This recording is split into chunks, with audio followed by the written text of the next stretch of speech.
దేనికి లొంగని పరమేశ్వరుడు, ఏ కానుకలకి లొంగనవాడు కన్నీళ్లు పెట్టుకుంటే లొంగుతాడమ్మా. పరమేశ్వరుడు కళ్యాణ గుణ సంపన్నుడు. భగవంతునికి గుణాలేమిటి అని మీరు ఎవరైనా పండితులను అడిగితే నిర్గుణుడండి, నిరాకారుడండి, ఏ గుణం ఉందని చెప్తూ ఉంటారు.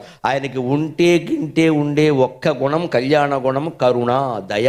భక్తుడు ఏడుస్తుంటే ఆయన చూడండి. నేను మహిమ కొద్దీ ఇక్కడ వెలిశాను, నా కళ్ళ ముందు కన్నీరు పెట్టుకుంటుంది ఆ ఇల్లాలు, ఆ దుఃఖాన్ని తీర్చకపోతే నేనెందుకు ఇక్కడ. అమ్మవారి దగ్గర ఏడిచానని ఒక శివుడిని ఒక గిల్లు గెలుతుంది, మొత్తం తిరుగులేదు. ఇంకంత ఆడవాళ్ళు ఏడుతున్నారు పట్టించుకోవే అంటుంది, అంతే, మొత్తం పట్టించుకుంటాడు. మన ఇళ్లలో కూడా మీరు గమనించండి, తండ్రి ఒక్కోసారి మొండిగా బండగా మాట్లాడతాడు. వా అదవా నీ చదువు దండగా, నీకు మళ్ళీ ఇదోటి అంటాడు. అదే తల్లి ఏముంటుంది, మనం ఎలాగో చదువుకోలేదు, ఆడు చదువుకోతే హెచ్చేయండి. తల్లి ప్రేమ తల్లి ప్రేమ. అందుకని అమ్మవారికి ప్రేమ ఎక్కువ. మనమే ఆవిడ ముందు కన్నీళ్లు పెట్టుకుందనుకో ఆవిడ కరిగిపోతుందాం. తప్పు చేసినా సరే మొహమాటం లేకుండా చెబుతాం, ఏం బాధపడక్క, నిజం ఒప్పుకుంటున్నాం కదా, మనమే కప్పిపుచ్చుకోవట్లేదు, అహంకరించలేదు. తప్పు చేశానమ్మా కానీ ఈ దుఃఖం నేను భరించి అంటే తీరుస్తుంది.